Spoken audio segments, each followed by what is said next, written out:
So, welcome everyone. Welcome to today's episode. Now, you guys know that I choose to speak to people who not only speak about their journeys through cancer, but they're here to inspire all of us, even myself, who's been on my own journey, because their stories not only allow us to see the person for who they are, but also they share their triumphs, they share their good times, their bad times, their really tough times, but the way they come out on top. And all stories are different, like every person is different.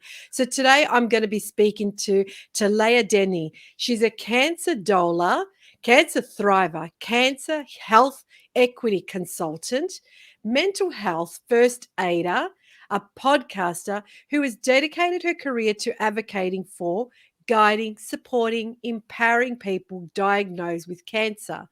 A supply chain analyst in her previous life, she developed a fulfilling career path from cancer patient to founder and CEO of The Other Side LLC, which is the equivalent of a PTY Ltd for those that live in Australia, a cancer navigation enterprise which provides personalized support using a patient center and holistic approach. Talaya hosts the Navigating Cancer Together podcast, and she has been a guest on numerous podcasts. Authority magazine and Thrive Global feature Talaya as the authority in the interview series. I survived cancer, and here is how I did it. Having said all of that, welcome Talaya Dendy. Welcome. Thank you, Grace. It's such a pleasure to be here with you today. Thank you for having me. Oh, it's my pleasure. Now, we've actually had the privilege to meet several times, to the point when I told my husband, I'm doing a podcast with Talaya. He goes, again? And I thought I could do a podcast. I could talk to this lady until the cows come home, Yeah. because your story is inspiring. But having said that, I can't wait to hear your story, because we had the privilege of sharing my story, but now I want everyone to hear about your story. Now, I know my podcast generally speaks to people with breast cancer, but having said that, I've realized that people who are diagnosed with cancer, regardless where it's found, go through a very, very similar path. And I want the viewers and the listeners to understand this, that it's not just a one way street, it's all across the board, and it's how you can heal yourself. So, having said that, Talaya, so let us know, share your story of how you were diagnosed and your journey through cancer. Sure. So actually, I was diagnosed a year after I actually had cancer. And so I'll start here. I was diagnosed in 2011 with Hodgkin's lymphoma. A year prior, 2010, I went to go get my annual physical. And I had explained to my primary care doctor, I said, there is a lump on the side of my neck. I don't know if it's a pulled muscle because I've been working out so much. I don't know. And I just said, is this something I should be worried about? And she didn't look at it. She didn't touch it, anything. She didn't ask any questions. She said, oh, don't worry about it. It's probably just a pulled muscle, like you said. Wow. Hmm. So fast forward to the next year, 2011, it was time to get a physical again, and the lump was still there. And so I shared this with my mom. I said, I'm really concerned. I think I need to see a different doctor this year. And so she told me about a doctor who was a Somalian doctor. And so I went and got checked out by her. At the end of my physical, I pointed it out to her as well. And I said, I've had this lump on the side of my neck for a year now. I said, it hasn't gone away. It's gotten bigger and harder. Can you please take a look at it?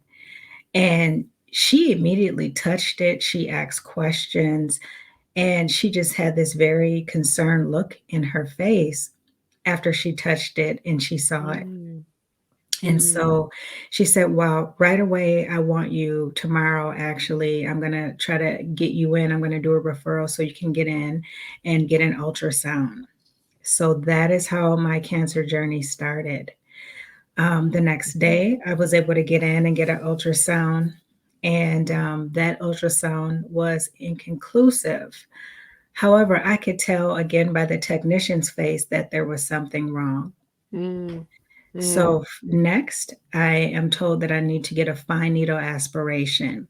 So that is where they take a small tissue sample, hopefully with cells that they've collected also, Mhm. and they go in and take that small sample.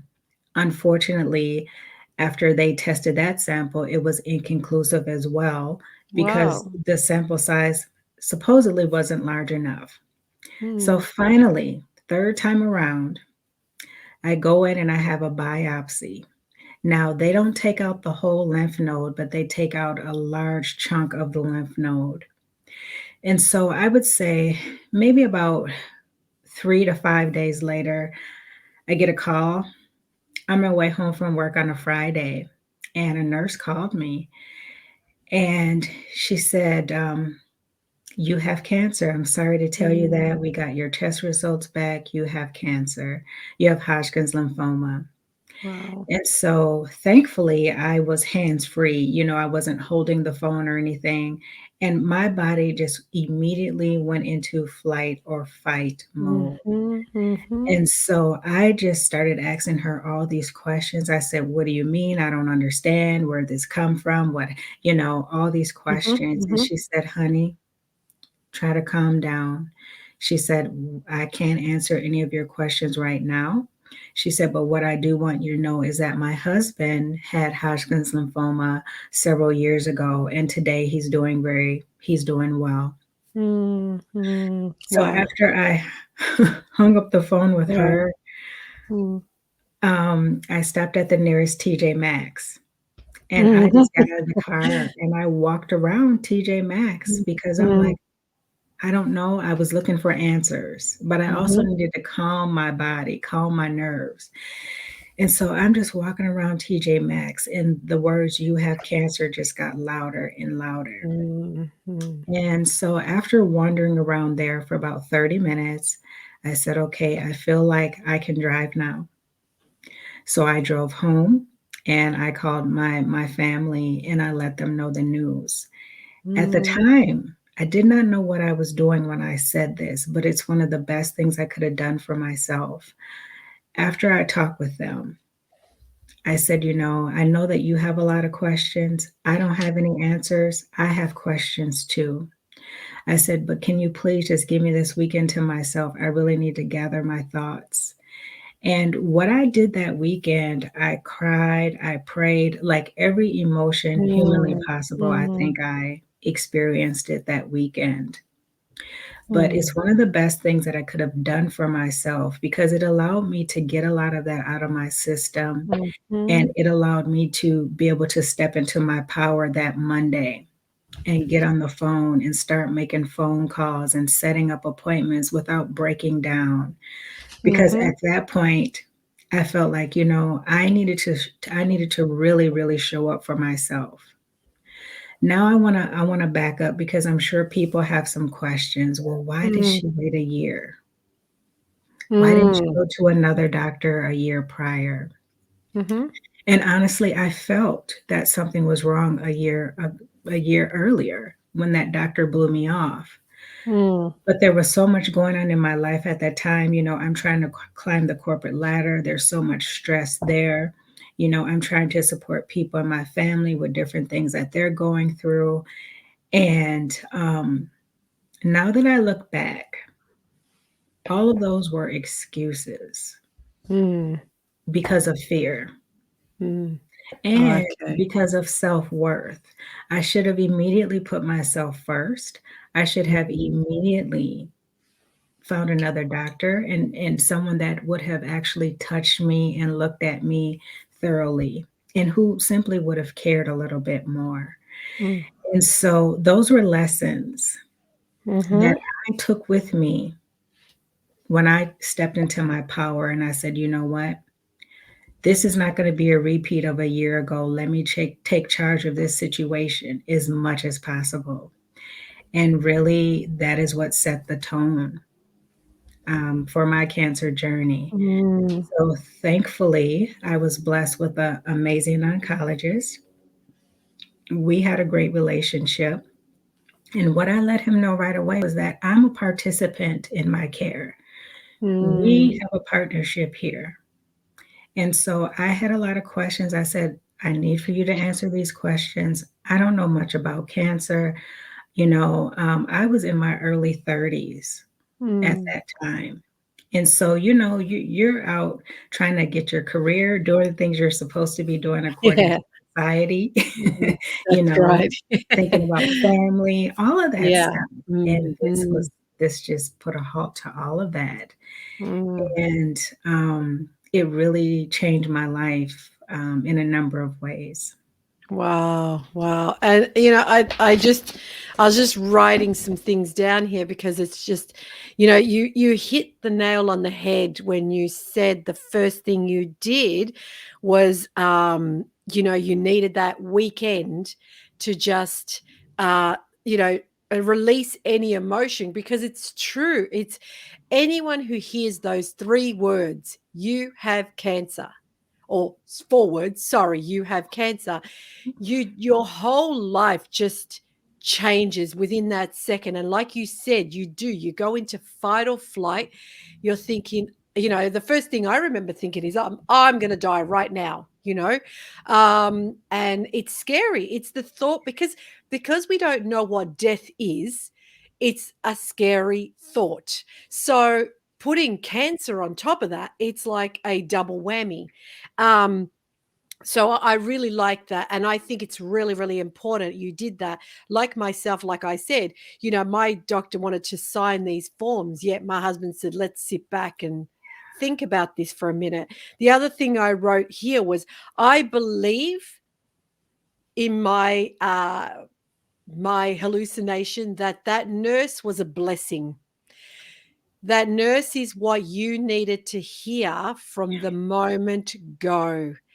Like when she said to you those words, my husband also had it and he's fine. She was sent by, if whether you believe in spirit, whether you believe in God, that woman was, well, that nurse, whether it was a male or female, I actually, it was female because it was her husband. So she was sent from, because you needed to hear that. That is the moment that, okay, you know what? I'm going to be okay. And it's not because someone else's reassurance, it's because you're not alone, right? Absolutely. Yeah. Absolutely. And those words did kind of pull me back into reality, because I just had a flurry of questions. And Mm, thankfully, like you said, she was someone with empathy and compassion, and she knew because, of course, correct. her husband experienced it, and she probably has to make these calls all the time. Mm, And so that was the best thing that she could have given me at that moment, better than any answers I was looking for. yeah. Yeah. And I wrote also, and then I'll ask you a question, but I also wrote that I think it also is important. I always talk about it. My own surgeon says you must always get a second opinion. So even my surgeon, who's highly qualified, highly known here in Australia, has said people should get a second opinion. So that just goes to show you did the right thing by that. But what I was going to ask you, the next question, it goes into my next question is, do you think that had you gone and you got diagnosed a year earlier, do you think you would have been prepared to go through that? Like, I know that you said that fear stopped you from getting diagnosed or getting a closer look at what was that lump, but do you look back and think, would I have been ready like I was the year after to go through this? Grace, that's an interesting question because that is something I believe everything happens for a reason and at a Mm, particular time for a reason. And, you know, I really don't think I would have been prepared. And I say mm, this because of all the other things that, was going on in my life. I'm working this stressful job, I'm working all these hours, I'm trying to support other people in my family that are having their own tough time. And so I think that I wouldn't have handled it the way that I did mm. a year later. Yeah. Yeah. and my plate was full. But what cancer forced me to do was slow down, put myself first, and over time release things Absolutely. that no longer served me and stopped me from trying to be everything to everyone. Yeah, yeah. And that's going to come into my next question, because what we do is sometime life has to come and show us, because we're too silly to see it ourselves, Mhm. that we don't become selfish. And when I say selfish, you're not being selfish because you want to be. You need to be selfish in a way, because without you, yes, the world revolves without you. I get it, but you're not going to be any help to anyone else if you're not around. So now you're being diagnosed. You've spoken to your oncologist. So what was the next step? What was it? Because I mean, obviously, it's different procedure to someone who's got breast cancer. Obviously, sometimes they get a double mastectomy done, or a single breast removed, and things. Some people will actually have to have a hysterectomy at the same time. So, what is the process once you get diagnosed? What do you have to go through?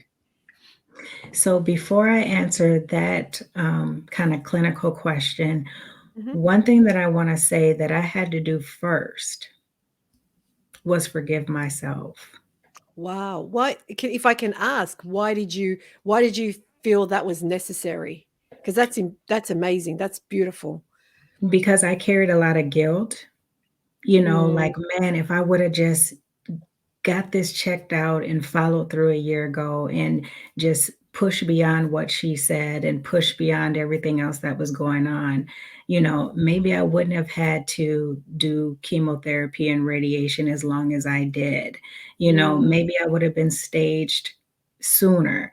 So mhm. it was, there's always that thought of what did I do wrong? Yeah. And for me, it was like, why did I wait so long? What was I Mhm. thinking? And as I stated earlier, it came back to I can say this now as a healthy person.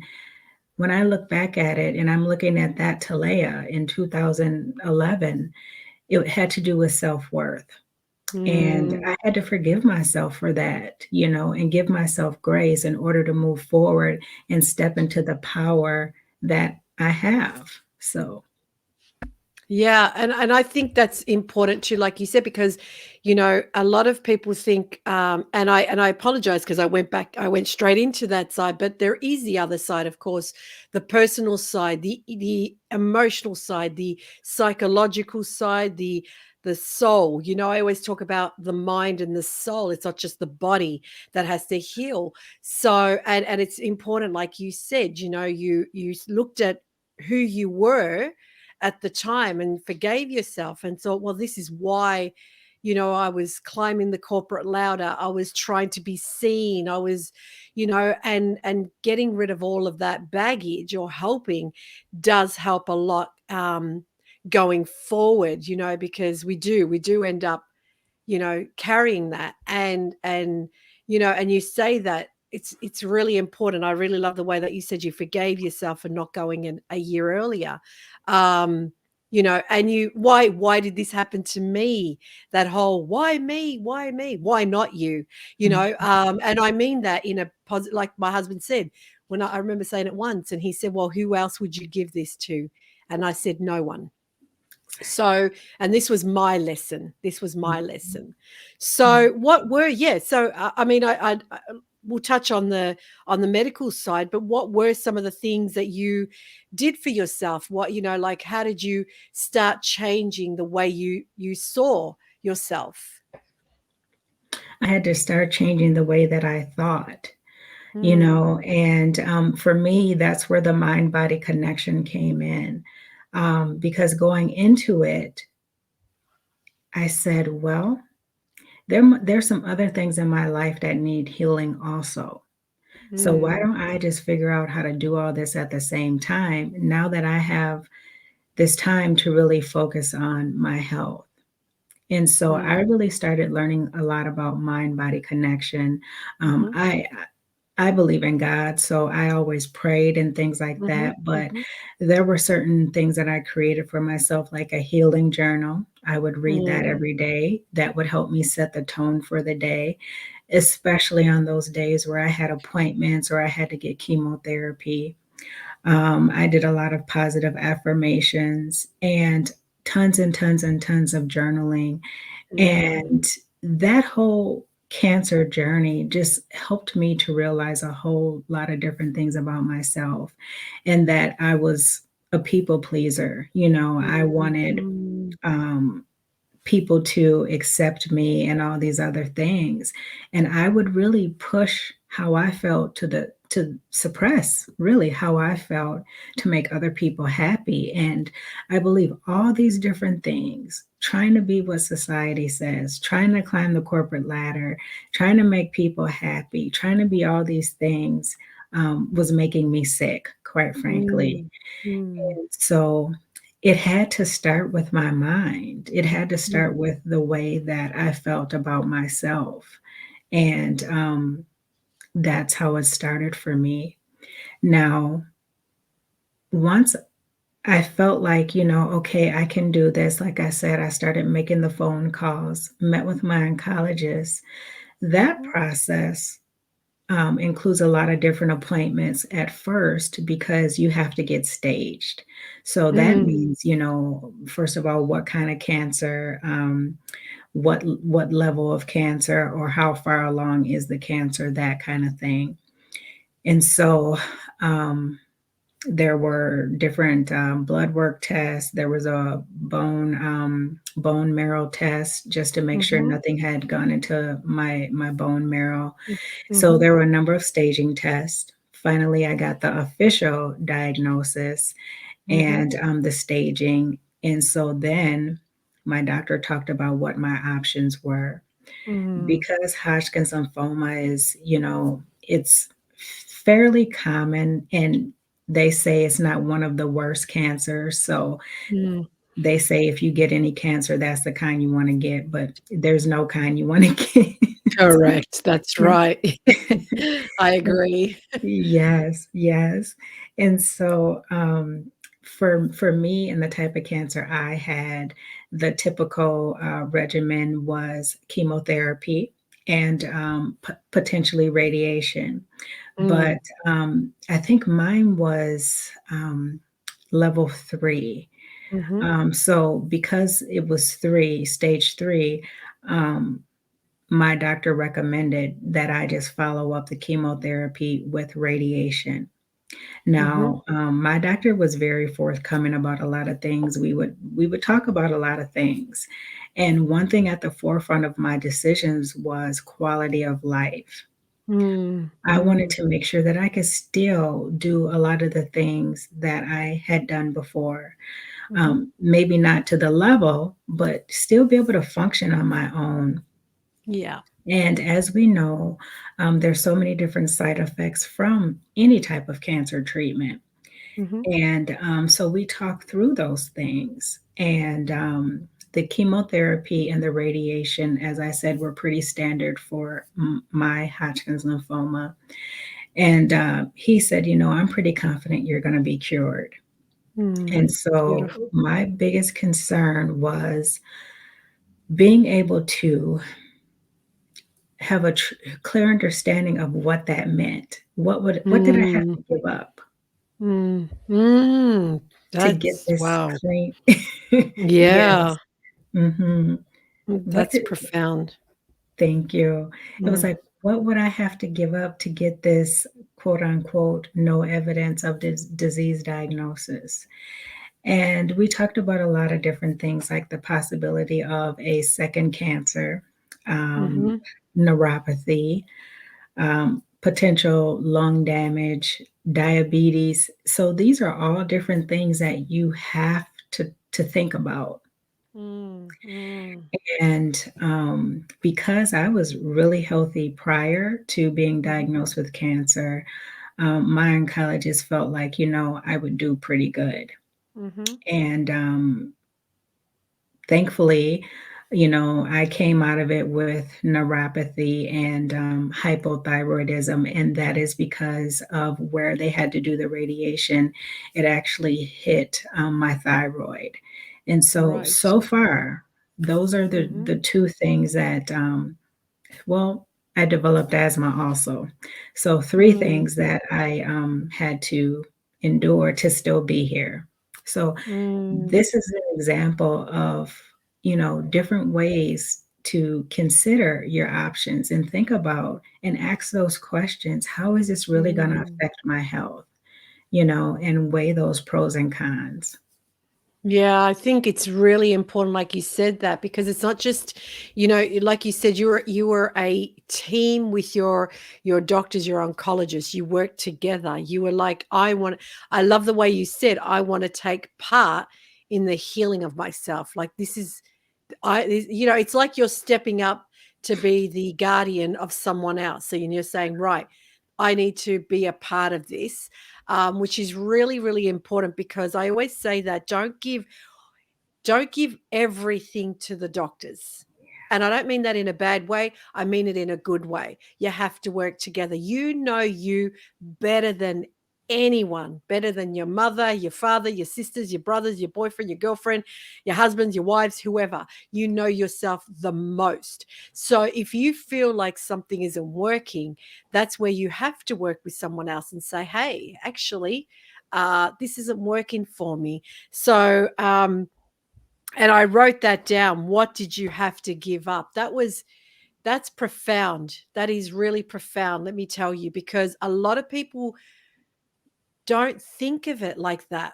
Like I say all the time, a lot of people go, "Oh yeah, I'll just go do the radiation and the chemo, and then we'll get rid of it. We'll get rid of it." It's not a matter of getting rid of it. It's a matter of understanding what's happening to your body, what's happening to your soul, what's happening to your heart, what's happening to your mind, and and going from there. It's important to be able to understand the bigger picture and not just fear this, because I think if you fear it, it Mm, makes it worse.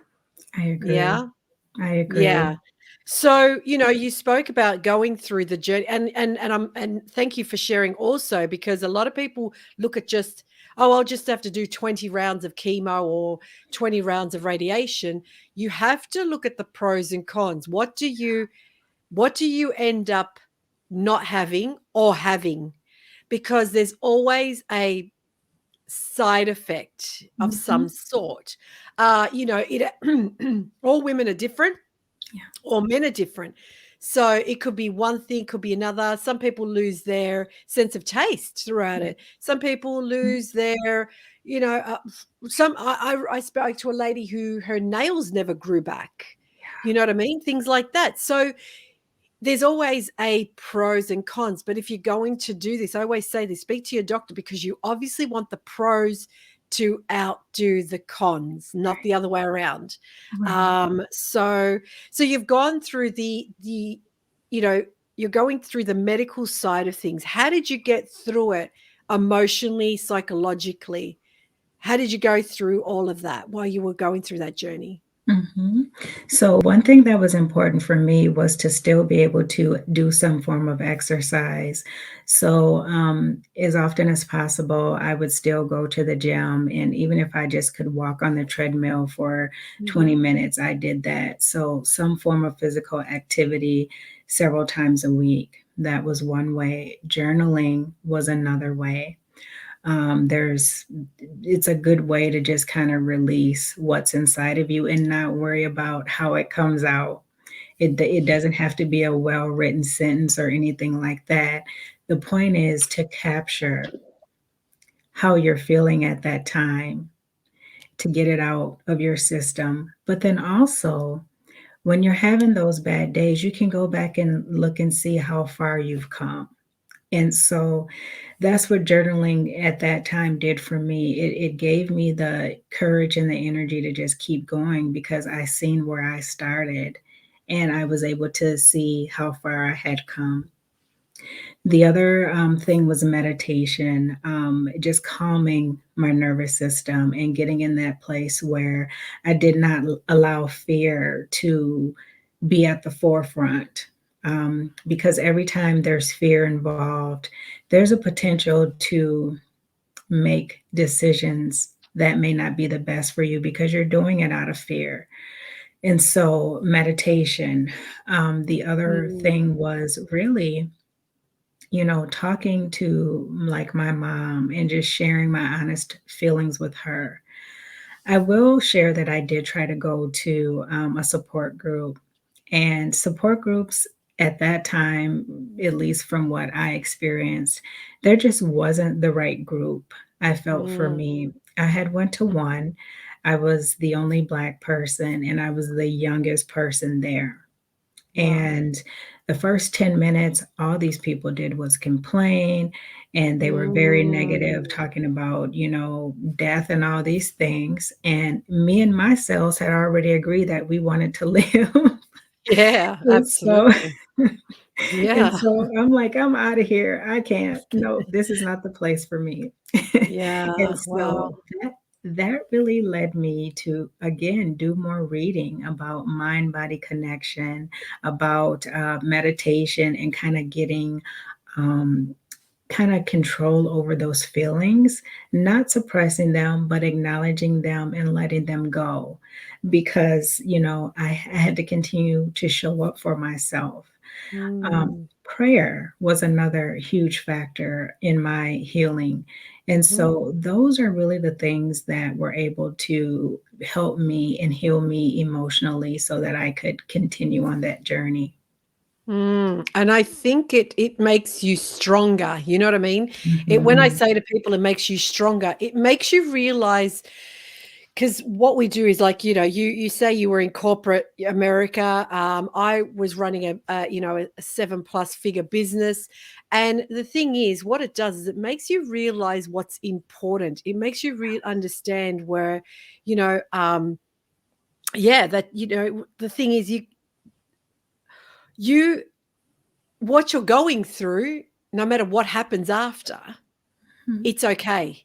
Whereas you put corporate America, in position number one, I put our 7-figure business in position number one, thinking if this falls to bits, hell's gonna freeze over and things like that. And then once you go through that, you realize what is important. You know what I mean? You start to understand, oh, hang on a minute. And not only that, you start to realize if I could go through cancer, anything is possible. Absolutely. And I say that today. Yeah. Mhm. Yep. Anything is possible. It doesn't, and like a lot of people who get diagnosed, unfortunately, the second time, later on in life, whatever, I always say to them, well, do what you did the first time because it worked. you know, Exactly. and you've been through it. So, you know Mhm. what? Let's go. Gun ho. Let's go. Well, you want to, okay, obviously, I didn't learn my lessons from the first one. I'm ready to take the same exam. Let's go because I'm going to pass this time with flying colors. So I always say that. Look at it that way because you've been through it. I was going to ask you about, the first thing I was going to ask you is because you said you journaled. Um, because that happened in 2010, 2011. 2011. Correct. Mhm. So I was just curious, are you able to look at your journals today and read them? Are they an open wound or are they a scar? And what do you get when you read them? What do you get out of them? Mhm.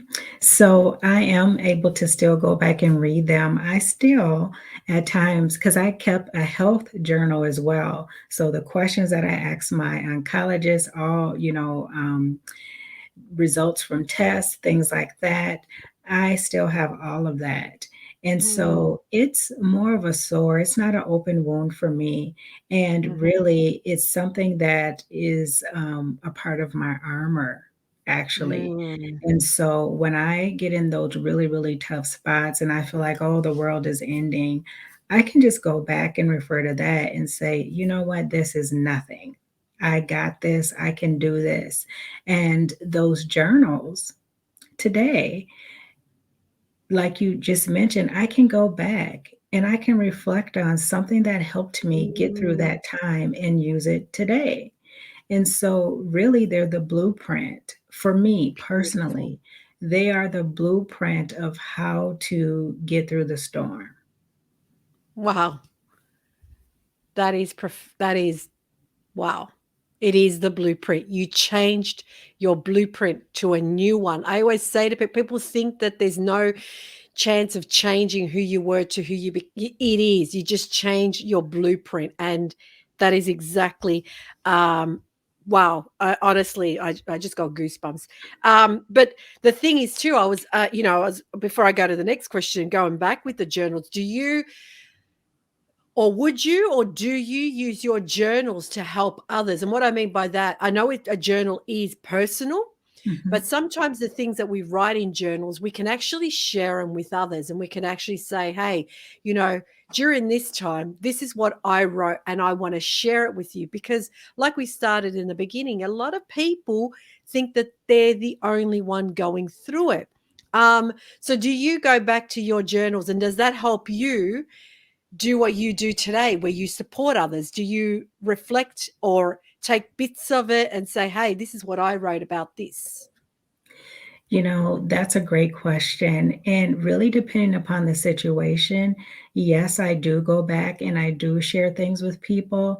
But one thing that I do want to point out is that that has to be approved by the person that I'm supporting, because I don't Absolutely. want to position it and make it about me, Mhm. you know. No, no, yeah, yeah. Mhm, and Yeah, I agree. so there are certain times where I will, but I'll ask them first, "Do you mind if I share something, that happened to me on my cancer journey, very similar to what you're going through?" Um, Now with family, yes, I go back and I share those things if they're having a Mm, tough time and they just need some type of encouragement. But when I'm supporting a client, it has to be something that we agree upon. yeah, and now that's my next question, because you've gone to this support group that you said and you felt like, "Oh, this is not a support group." And God forbid, trust me, even if I walked into that same support group and people were talking about dying and death, I would have went, I'm out of here because I got a lot of living to do, and I'm moving this way. You guys can stay where you are. That's fine. Each to their own. Each to their own. But so seeing that support group, is that what encouraged you to then do what you do today and share to people? What is the other side, on the other side? Because as I said, I love that. On the other side is amazing how you wrote that, because it's true. I've been there. We're on the other side of this journey. So, how did you get involved with that? What made you want to help others? Well, Grace, that is a great question, and I always say my purpose found me. And, Mm, obviously, what I was doing in corporate America, that was not it. That wasn't right. it. Yeah. But I had to go through what I went through to learn what it's supposed to be. And so, I throughout my cancer journey, everyone was like, "You don't look sick. You never complain." My doctor was like, "I can't believe how you come in here from day one. You were ready to go. You're prepared." All of these different things. And I just kept hearing that throughout my cancer journey. Just the way that you're handling this. And to me, I'm like, hey, I'm doing what I got to do. I don't know Yeah. what you're talking about. Um, and it didn't occur to me until later, maybe about, I would say about 3 years out of treatment and into survivorship. I was working with this lady, and of course, I was in a new job, different company than where I was when I was going through treatment and everything. And this lady I was working with, she confided in me, and she told me she had received a diagnosis. And so I'm like, okay, she doesn't know I have cancer, had cancer. I'm a survivor. She doesn't know I haven't told anyone here. Mm, And so I said, why don't you give me a call later tonight? And I'm happy to talk with you. I understand how hard that could be. So Mm. she shared the news with me, what she had heard, what she had been diagnosed with. And I said, um, you, God must have sent you to talk to me. I said, because I'm a survivor. I am 3 years out. And here's what you can expect, or what I think you can expect prior Mm. to even starting whatever treatment they recommend. Mm. So I shared that with her. She thanked me and she said, Talaya, you just don't know how much you helped me. Now, this was the first conversation Mm. of many. Mhm. So she went, she got staged, she got the official diagnosis. She called me and we talked about, said, okay. I said, well, here's what's probably going to happen next, even though it's Mm. totally different cancer. Mhm. Mhm.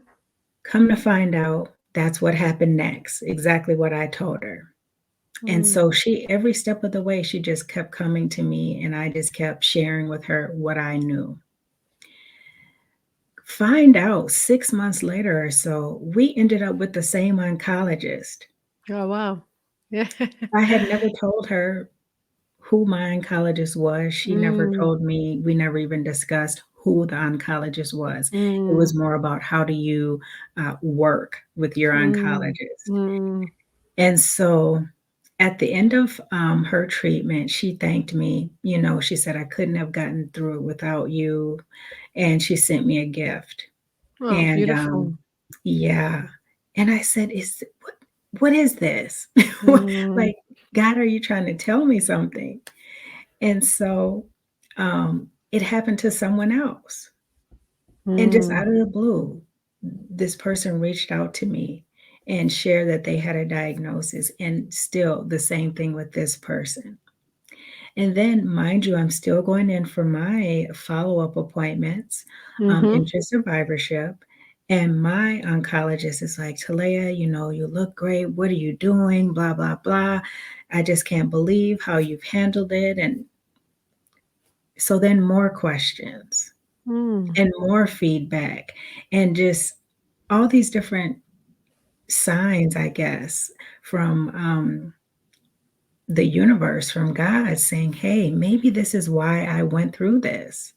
And Mm. so that is how On the Other Side came to be. And it's called On the Other Side because I take my experience and I help people get on the other side of cancer. And I Beautiful. want people to know right away that there is life on the other side of cancer. Don't give up before you get started. Oh, don't give up before you get started. That is so true. And the thing is, like you said, you didn't even know that you were already at service for Right. others, you know. And this is why this is really important, because what you went through, and the thing is, I can speak about, oncologists and radiation, but I haven't done it myself, and this is why I always go to others. Um, and it's not about sharing the scary parts of it. It's about learning more and more. The more you learn about something, the more easy it is to understand and easier to confront on the day without having so much fear behind it.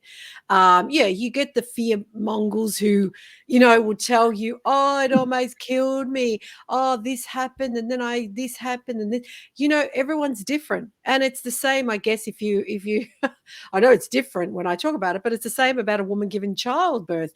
One woman could go through absolute 25, 30 hours of labor and tell you it was the most blissful, magical experience. And then there's another lady who's telling you that she wanted to just die there and then because it was the most horrific experience. So, guys, always make sure that everything, don't take it as you take it as a grain of salt. Everyone is different, and don't underestimate yourself, that you can't get through it. And the other thing I wrote here is, I always say this as well, it's not, what you learn is not for you to keep but to be shared. It has to be shared. And like you said, there is life after cancer. There is. I love how you said that. Don't give up before you've begun. I Yeah. think that's a beautiful motto right there, because it's just it's amazing. So now the thing is, going back to reading what you help cancer patients with, there's so much which I love, um, but the thing is, when you say the you say the patient centered and holistic approach. Now, is the holistic approach, are you getting them to understand more about the way that the mind and the body and the spirit works together? Is that what you're doing? So share a bit about that. Absolutely. So, if I can go back, one thing you made a great Mm-hmm. point. Um, when you said having someone to talk to who has been through it, that was another thing that I was missing, Grace. And that was something I Mm, knew that if I felt like I needed to have that person and I didn't, that was something other people may have been looking for or wanting as well. Because knowing or having an idea of what to expect, example, for before you start radiation, before you start chemotherapy, you can mentally prepare yourself. But when you're not absolutely. sure what to expect, you're kind of going in blindly, and that Mm, heightens one's anxiety. And so mm-hmm. that is another reason why I am doing what I'm doing, is to help ease some of that anxiety by saying, hey, okay, you have your first chemotherapy infusion tomorrow. Here's what you can expect. That was Mm, something I didn't have. And so that was something I would have loved to have. And mm. I said, this is probably another reason why I need to be doing this. That's so important, because, and just touching on that, like you said, the thing is, when you don't know what you're going through, it heightens everything.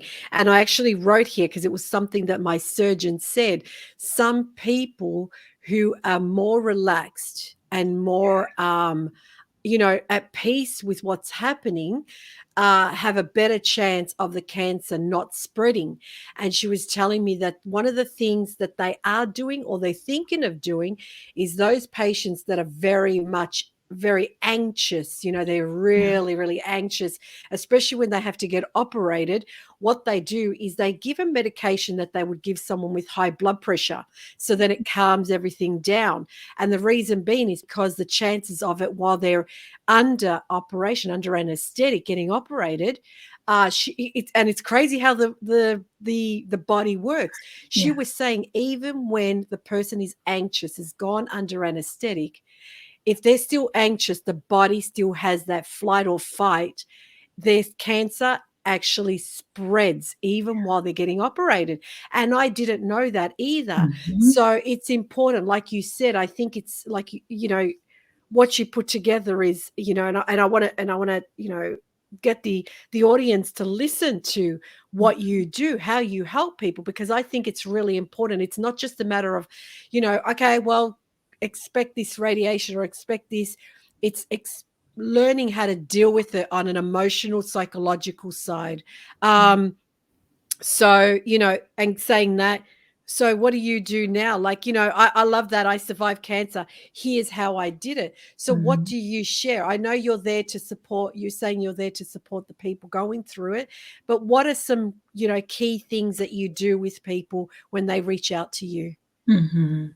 And so, to answer your prior question, what is the holistic piece? It really is Mm, getting that mind body connection and getting that centered, and paying attention to what your body's saying, learning how to work through those emotions, feel them, let them go, and get in that position of power and realize that you are the expert on you. So, you're the captain of this team. And so those are mm, the kind of things that I mean by holistically. Now, mm-hmm, also, still today, many people are not aware of how acupuncture can help people, how massage therapy, yoga, how all these different things can help combat the side effects of cancer treatment. And so that is one thing that I educate people on, is making sure that they know that those complementary and integrative therapies are there to help offset Mm, some of the side effects. And so that's what I mean by the holistic piece. mhm, I am not a social worker, I'm not a therapist, so I'm not using all this jargon or anything like that. mm, I am mm. talking from real life experience. And essentially, I am walking with my clients. When I Beautiful. work with people, it is all virtually at this point right now. Mhm, When I first started, I was, physically going into appointments and things like that, but it's virtual now. mhm, And so I cover several key areas. And the first one is, as we've been talking about, emotional support, which is mm, key. People mhm, need that support as soon as possible. mhm, So, the emotional support and mindset piece. Then I talk about health, and that could be, exercise, nutrition, things like that. What are some areas where they need to kind of improve their health so their body is ready mm, to mm, get through this treatment, that whatever that is? mhm, Um, and I'm not a nutritionist or anything like that, but there are certain key things that should be in place and people should know about while on their cancer journey. mhm, The other mm, piece is understanding their treatment options and clinical trials if they mm, are a candidate for clinical trials. Clinical trials is not at a point yet where it's a part of standard care. And mm, so today, many people who are told about clinical trials or even offered clinical trials are affluent people. mm, They're typically white. And so it's like letting people know that, hey, these are your options. I don't diagnose anyone. I don't say, hey, you know, um, you should do this treatment or that treatment. What mhm, I do is I take what their doctor has shared with them, mhm, break it down for them in easy to understand terms, mm, and go through exactly what I went through with myself and my oncologist. mhm, Think about this. How do you want your quality of life to look? You have small children. Do you still want to be able to run around and chase them, play mm, with them? Do you mhm, still want to run a marathon? And so mm, these are things that people need to think about when they're considering their options. mm. And And and it mhm, go on. and I was just going to say that is a way for people to make confident decisions, Mm, not feel pressured to go with whatever their family, their doctor, or whoever is saying. They're able to make these decisions confidently.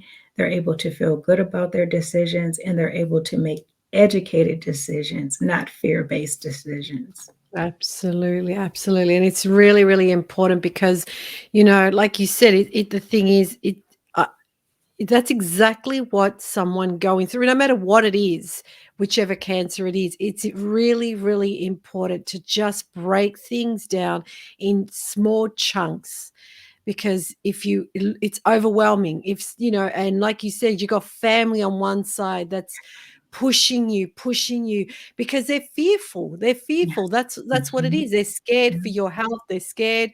Like I remember when I was dying, I didn't get operated until 4 months or 3 months later or things, and I had my sisters forever stop holding it back, get operated, get operated, get mhm, operated.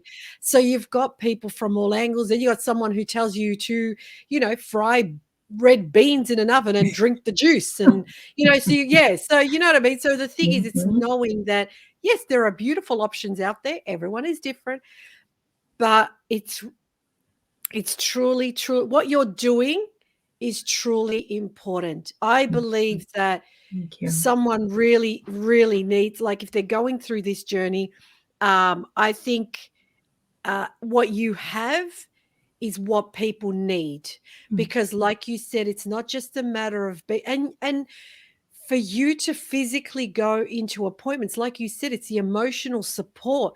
And not every family is, it's not that they don't love you, they're scared, they don't come with you. Yeah. Or the other thing is a lot of people think, no, I need to be strong. I need to do this on my own. And it's like, Mhm. no, you don't. It's okay to have someone there. Um, but so you got those two different types of people, those that believe I'm good, I need to go on my own, and you got those that go, I've got no support around me, which again, that's another thing where I got told statistically, those that don't have a support group around them or are the best people around them, their cancer can reoccur or come back and things like that. Mhm. And I think it's really, really important to do that. I really do.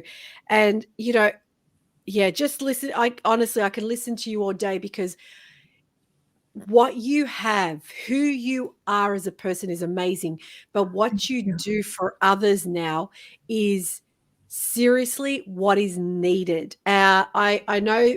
I think we spoke about, did someone ask if you had a book coming up or are you thinking of writing a book? Because I believe what you have, it doesn't necessarily have to be in a book, but I think it's like a guide. What you have is guiding people. Here you go. And like you said, it's not about you, No. but it's about them. But here's some tools that I used, you Mhm. know. Yeah, I agree. I haven't decided to write a book. I don't know if I will in the future. Mm, I do have a podcast and I do bring on, other people who have, been cancer patients, mhm, survivors, even caregivers. They share mm, their side of the story. So that's kind of where I'm at right now. I haven't really written off writing a book. I just haven't thought about it. mhm, Um, but I think it's so important.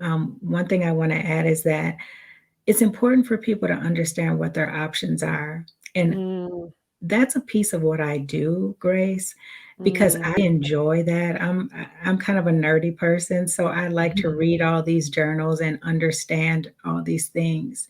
And that's not for everybody. But that doesn't mean that they don't deserve to have the information they need. And so absolutely. that's why I feel like it's important to provide that as a service for people. I also help people find resources. If there's something that they need that I don't provide, I'll find a resource for them. So it's Mm, getting to that personalized. That's what all of this is about, personalized absolutely. to a particular person. Um, Another thing that I talk about with my clients is communication. That could Mm, be communication with your loved one, your spouse, your mhm, children, mhm, work. A lot of times, when someone receives a diagnosis like cancer or any other major illness or disease, mhm, everyone does this or they look away because they mhm, don't know what to say or to do. mhm. That is the last thing the person that Yep, has received the diagnosis needs. yep. And so, if I equip the people that I work with the tools to step out and share with the people that they want to share with what their diagnosis is, and hey, here's, I don't know what I need right now, or yes, I do know what I need right now, here's what it is, and taking control of those conversations. I think Mm, that will take a lot of the stress off of the person who has to go through it, the diagnosis. And then it'll also help that person to educate the people around them how to talk with them. And yep. that's so important because a lot of people, and I experienced this also, Mm, you receive this diagnosis and people disappear. mm. 10,000%. I agree. Yeah, And that's some people, I don't think, most people intend to do that. A lot of people are afraid. They don't want to see you go through what you're going through. They don't mhm, want to say the wrong thing, but and they disappear. yeah. I tell when I speak with people's caregivers and family and friends, I say this is the time now more than ever where you need to be a force of presence. Mm, Even if you don't know what to do, just be there. because Mhm. you don't know how much it would mean to that person if you're just sitting with them in the infusion room, even if you don't say one word, you're there. Absolutely. You're present. And that's what Mhm. I remember interviewing one person who was going through it. And she said the best thing that my friends did was like write messages and say, "Hi, whoever, I'm just thinking of you. I'm there with you. I'm sending you love. You don't have to reply." And they said for them it was beautiful because they didn't feel that, oh no, even though I feel ill, like physically ill from the chemo radiation, I now need to have to reply to this person. But they knew that that person was there. And like you said, the presence is important because the silence is one thing. But then you've got you sometimes you get the people who are silent, they don't know what to say, or you get the ones that go, "Oh, my sister's daughter's friends, uncles, aunties, sisters, cousin did this," or they go, "Oh, yeah, they had it and then they died." And you're like, and it's not that they're trying to be nasty. It's like you said, they're just Yeah, trying to make noise because yeah, they don't know what to say.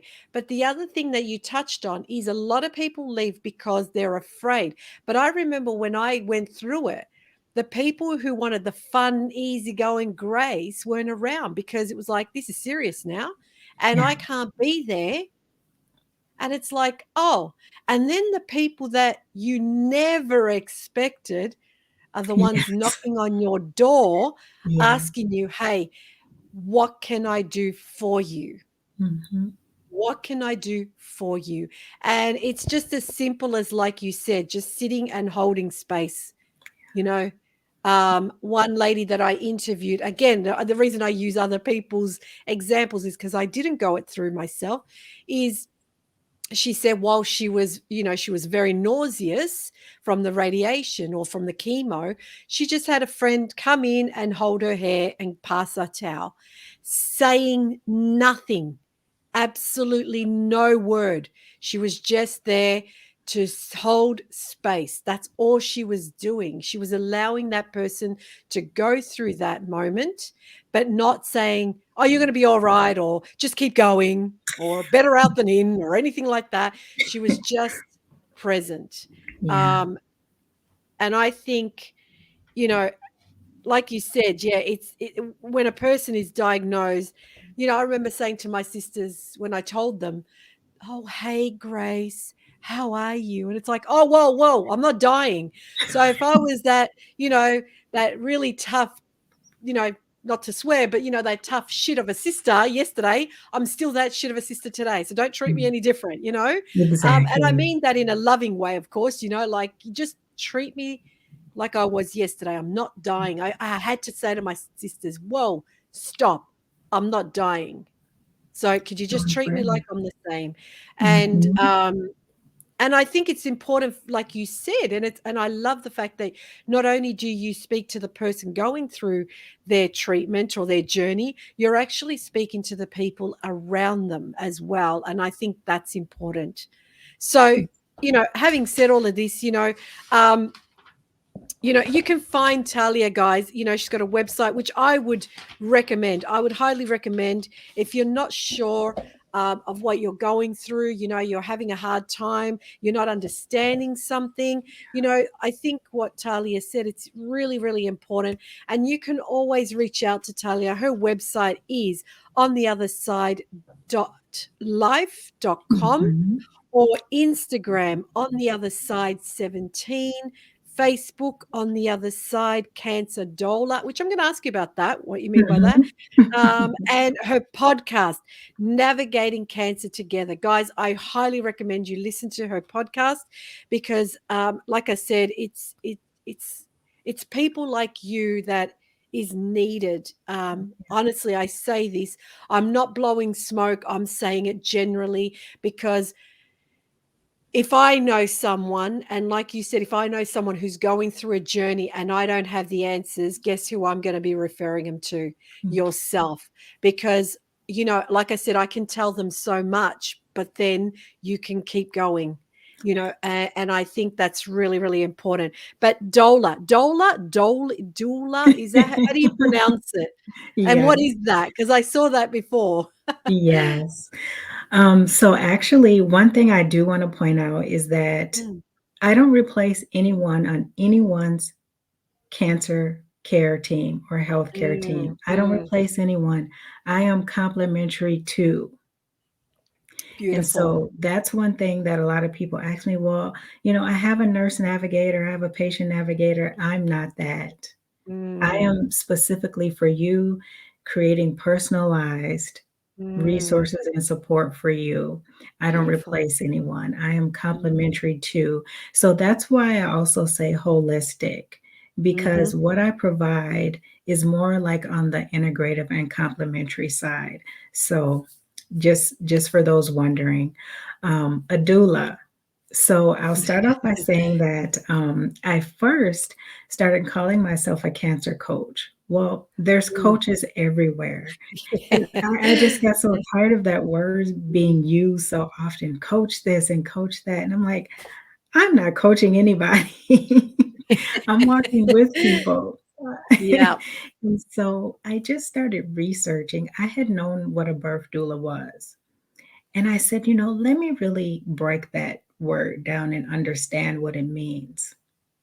And so a doula is Mhm. someone who supports another person through a major life change or significant health related experience. Mm. Cancer, major life Mhm. change, significant health related experience. And so I said, you know what? I'm a cancer doula Yeah. because I am walking with people. Birth Beautiful. doulas, Mhm. beginning of life. Yep. Death doulas, they Doulas, help that's people right. transition, end of life. Mhm, Cancer doula, we're focused on the present, helping you get over that thing that's in front of you called cancer so that you mhm, can live your best life and have the quality of life that you want um, on the other side of it. And so that's what a cancer doula is. That's what it means to me. mhm. And I think you hit the nail on the head, because now that you said the word, you pronounced it the right way, I remembered hearing about the death and the birth one. Yeah. And I think that is appropriate, because that's the same with me. I don't tell people I coach people. I just say to people, I'm there as a support team. I'm part of yours. And like you said, I don't take away your support team. I'm just that bonus person. Like I always said, mine, I had a dream team. And I always say to people, put a dream team together, your doctors, your family, your friends. I'm just that extra person on the side. Yes. And sometimes it's needed. It's needed because, yes, you could speak openly to your doctor, but then you're afraid that your doctor's just there for medical side. Yeah. You can speak to friends and family, but then you think, well, what if I say something? I don't want to upset them. So having someone like yourself, you can actually express what you're feeling. And the best part Yes. about it is you don't take it personal. So Yes. that Yes. person is able to swear, is able to cry, is able to scream, is able to be afraid, whatever is going on, and have no judgment whatsoever. Mhm. No judgment. Yeah, they're able to say what's really going on with them. And when Correct. they're able to say what's really going on, Yeah. they're able to get the support that they need. And you made a great point. A lot of people don't share what's really going on because they don't Mm, want to upset their loved ones or they yeah. already feel misunderstood as it is. And so there's so many factors there. And so if people are not really expressing themselves, as you and I both know, that sits in your soul, that sits in Yeah. your spirit, that Yeah. suppresses your immune system. You got to get that Mhm. stuff out. And, Yeah. you know, everything that is shared with me is confidential. Mhm. Um, Mhm. I respect people's privacy. They share what they want to share, and that's as far as it goes. Mm. And that's the best thing, because like you're like there, it's like, it's like and I use this lightly because I know that you're not putting labels on yourself, but it's like having a guardian there. It's like you're Mm. a guardian for them. And the one person you can speak to is your guardian, where you can be so totally honest. And I think that's extremely, extremely important to be totally honest. And like you said, I'm sure you're there to allow them to understand if they're holding resentment, if they're holding fear, if they're holding jealousy, whatever it is, that they need to express all that out. Don't keep it in, let it out. And I think saying that to a guardian, and I in a way I see you as like their guardian, because they can be so honest. Was there anything else you wanted to discuss before we wrap this up? I just wanted to say if anyone is interested in learning more, I offer a free 30-minute meet and greet. It is not an actual session, or it's not an actual cancer doula support session. It Mhm. is 30 minutes where you have the opportunity to share with me what challenges you are facing. And then I can share with you how I can support you. If I'm not able to support you, I am very honest and upfront about that. And I try to find someone else who can. And the other thing I want people to know who may be thinking, I want to try it. The Mm, only thing that I request of clients is that they come with an open mind and an open mm, heart. If beautiful. you are not open, this is not for you and it's not going to work, because you have to be at a place where you are open to learning and trying new things, and you're open to stepping into your power, because it's about you becoming the gatekeeper of your overall health and quality of life, and that's something I want to help people do. Wow. And that's why I would honestly, guys, I know I talk about my guests because they're all one more amazing to another, but this is why I would definitely ask you to reach out to Talaya, because I see her genuine and I see how authentic you are. I really do. And like you said, you have to be open. Don't go with this journey with fear. Just be open. There are so many tools out there, so many. And God, first of all, creator, spirit, He created us to be able to heal ourselves. It's Mhm. just knowing which people can support you to do that. And I think Talaya is the best person for the job. I Thank honestly you. do. Thank you. Um, it's always a pleasure. Thank It's you. I will speak to you forever, because Thank you. honestly, because you touch the soul, you really do. And I thank you for sharing your story with our listeners and our viewers, and I thank you for sharing, your service, because you are at service for others now. And I know, and I'm not, in Buddhism they say that, you get good karma. And I know Mhm. you're not looking for that good karma, but I know that life will look after you Oh, because you are now at service of others, and you will be looked after for sure. So oh, I thank really you. appreciate your time. And like I said, guys, I'm going to have all your websites, everything on the links. They're all below so everyone can tap in and click on anything. If you write a book, let me know. I will. Um, everyone writes a book these days. Let's just Yeah. write a book, I think. So why not? But then again, you can even write an amazing journal. Yeah. So I I think have that too. affirmation cards. Correct. Absolutely. Yeah, Absolutely. I I think have that's amazing those. too. Yeah. Mhm. Have you got them to are you creating them, or have you created them? I have created them. I There actually you have go. affirmation cards and then what I call a chemo companion. And so when people go to my website, they can go to the gift shop section and they can find it there. Perfect, guys. Do Mhm. that. Do that, because it's the best thing. I remember, whatever it takes when you go into your appointment, Yes. whatever it takes to give you that bit of support, like whether it is holding a card that you chose for the day, whether it Mhm. is like in my case, I always had my amethyst bracelet, Yes. everywhere I went, you Mhm. know what I mean? No matter what it is, your cross, whatever it is that helps you just to get through that moment, but know that you are powerful within yourself. Mm. Talaya, much Thank blessings to you. you. Was there anything else you wanted to say before we go? I just want to thank you, Grace, so much for having me, allowing me to share my story and talk about the work that I do. And thank you so much, Grace, for sharing your platform with me and helping to spread the word. Thank you. Absolutely. I would do it anytime. So if there's anything else coming up that you're doing that you want to share, I'll be the first one to be here to support you on that and make sure that the word is spread. So thank you again. And like always, guys, I hope you enjoyed today's episode. And I always say it, may you all go, and have an amazing day. And I send you all so much love and light.